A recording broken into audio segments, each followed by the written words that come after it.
Ken Dryden is named as one of the greatest minds in the NHL, one who not only had a soaring career as a goaltender, but made a name for himself in the game in every way that counted, from acting as a brick wall to prevent any team from passing through, to making a difference in the only way a goaltender can. Ken Dryden's career would eventually land him in the Hockey Hall of Fame and show to the world that he truly was one of the best who had graced the ice field. Yet this is not a tale of just pure victories, for Ken Dryden has faced plenty of pushback from people in the years since he has retired, especially in the handling of his hockey career. As Ken Dryden retired at the peak of his career, many asked what it would mean for the burgeoning career of this league legend and how long it could stand the test of time. That's right. Imagine being one of the greatest players to grace the ice hockey field, and instead of being grateful for that, you choose to leave it all behind. That is simply how many saw Dryden when he had made the fateful decision to hang up his jersey. Yet the test of time has shown that his records stand even to this day. That is the legacy that Ken Dryden represents to many. A career that was great, but could have been one of the greatest, if not for the untimely retirement of the goal scorer and the troubles it had brought his team after that. Ken Dryden had a playing career from the years 1970 to 1979, an almost blink and you'll miss it time period compared to other greats in the league. It was from the year 1974 that he dominated the field of the game, showing all his rivals just how much of a threat he was to each and every one of them. It was during this period that he came back to the NHL, winning 4 out of the next 5 Stanley Cups and Vezina Trophies, a legacy that remains one of the most astounding feats of sportsmanship to this day, and one that modern-day players are still unable to match. Adding to his score, this amazing record of his had only been achieved after he had made the comeback journey from working at a law firm full-time during the 1973-1974 season. This was unheard of in the field of sports, as players usually stuck to one career path. But Ken Dryden was always cut a little different. As we will get to know later on as well, his career in ice hockey never stopped him from pursuing other paths. It would even lead him to Parliament and a position on the federal cabinet of Canada, a post of his that many Canadians would be a little too keenly aware of. Dryden's short career, spanning just 7 full seasons of games, were not nearly as long as those that had been seen by other players in the industry. This meant that Dryden was not breaking any career records or making any new feats in pure number terms. Where he excelled, however, was leading his team to Stanley Cup victories in Vezina Cups for himself. He would lead his team, the Montreal Canadiens, to victory time and time again with Stanley Cup wins in 1973, 1976, 1977,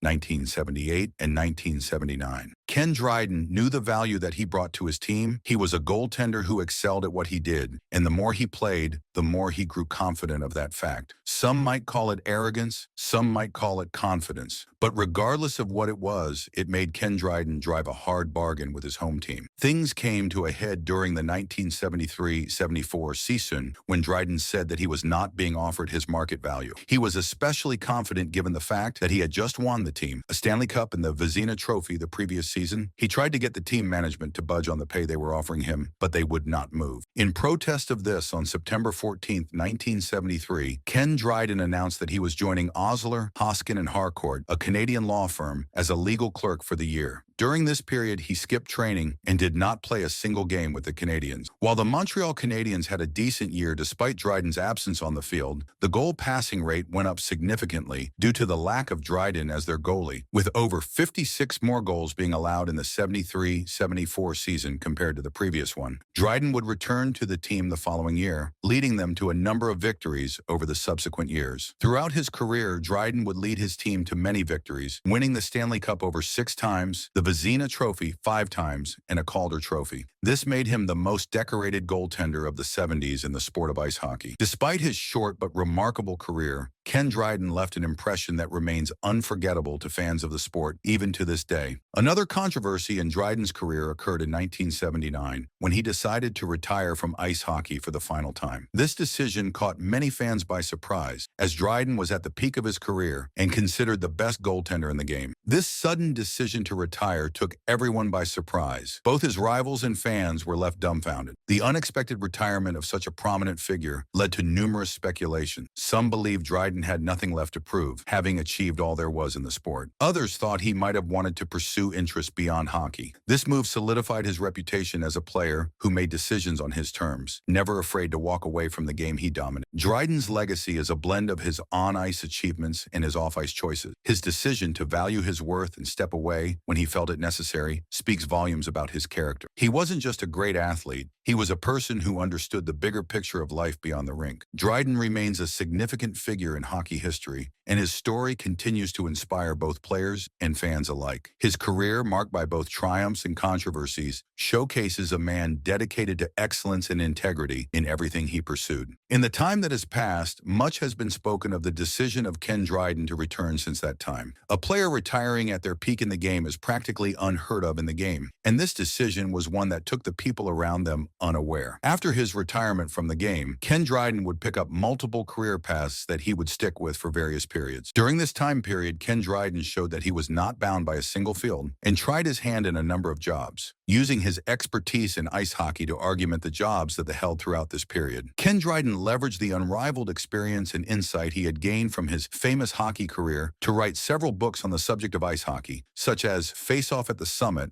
about the Canada versus Soviet Union series of 1972, and The Game, about ice hockey itself. His writing career also saw him dabble in various topics, including the Canadian educational system and Canadian studies. Dryden also tried his hand at being a commentator for hockey at the 1980, 1984, and 1988 Winter Olympics, continuing his involvement with the sport. However, his most significant involvement in ice hockey was perhaps as a sports executive. In this role, Ken Dryden was tasked with developing struggling ice hockey teams and making them worthy of national recognition in Canada. He was hired as the president of the Toronto Maple Leafs and was given the task of developing the team. Dryden worked as a sports executive in various capacities until his bid in politics. Politics would prove to be the greatest calling of Ken Dryden's career after ice hockey. Ken Dryden joined the Canadian Liberal Party for the 2004 federal elections, making his debut on the political scene. At the time, the Liberals were in power, and Dryden was chosen to represent the party in the York Centre seat in Toronto, considered a safe Liberal seat. Supposedly, the selection of Dryden for the seat was done by the Prime Minister of the time, Paul Martin. Dryden went on to win the seat by a margin of 11,000 votes, as the Liberals won the election. This stunning victory led to Ken Dryden being selected for the federal cabinet in Canada, where he was appointed as the Minister of Social Development. Dryden's political career continued to pay dividends in the next election when he ran for the same York Centre seat again in the 2006 federal elections. While Ken Dryden was able to retain his seat with a reduced majority, his party, the Liberal Party of Canada, lost the elections and was thrown out of power. Following this reversal of fortunes, Ken Dryden was chosen for the shadow cabinet as health critic. Politics is not an easy game, however, and Dryden's margins of victory grew narrower with each election. His margins of victory dwindled in the 2006 elections and became even smaller in the 2008 election. Dryden knew that his time in his seat was limited, and if he wanted to win in the next election, he would have to concentrate all his efforts on his campaign. That was exactly what he committed himself to doing for the 2011 federal elections in the York Centre seat of Canada. However, this effort came a little too late, as Ken Dryden lost his seat in the election.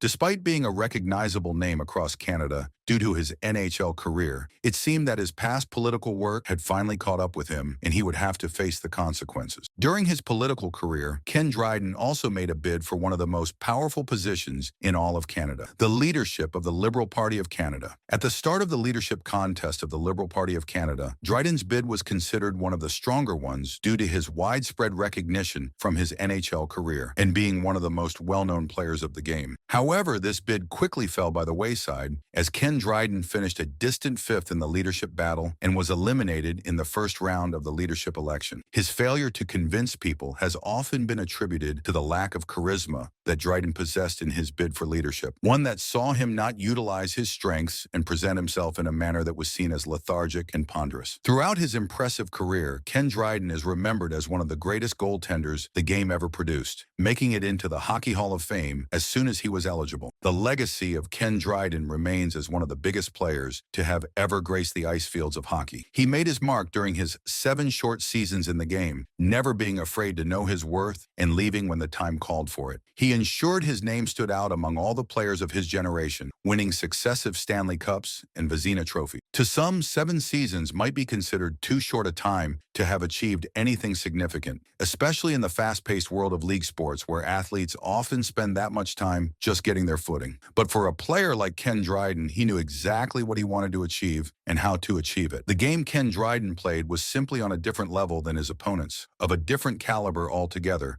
as acknowledged by both his rivals and fans. The Montreal Canadiens knew it when they lost him for a season and saw their goals against increase. The NHL itself knew it when Dryden retired and the quality of the game fell drastically, to the point where the league had lost its greatest goaltender of the decade. Dryden's impact extended beyond his on-ice performances. He became a symbol of excellence and professionalism, setting a standard for future generations of goaltenders. His technique, composure, and ability to perform under pressure made him a role model for aspiring hockey players. Coaches and players alike would study his games, seeking to emulate his style and mindset. Off the ice, Dryden's contributions to the sport and society were equally significant. He used his platform to advocate for player safety, mental health awareness, and the importance of education. His voice carried weight, and he wasn't afraid to speak out on issues that mattered. This combination of athletic prowess and social consciousness endeared him to a wide audience, making him a beloved figure both in and out of the hockey community. Moreover, his writing and commentary provided fans with a deeper understanding of the sport. Books like The Game offered an introspective look at the life of a professional athlete, while his insightful analysis during Olympic broadcasts brought the excitement of the game to a global audience. His ability to articulate the nuances of hockey in a relatable way bridged the gap between players and fans, enriching the overall experience of the sport. Dryden's legacy is not only defined by his achievements, but also by the lasting impact he had on the culture of hockey. He elevated the goaltending position to new heights and inspired countless young players to dream big. Even years after his retirement, his influence can still be seen in the way the game is played and appreciated. Ken Dryden's name will forever be synonymous with excellence in hockey, a testament to his enduring legacy as one of the greatest goaltenders to have ever played the game.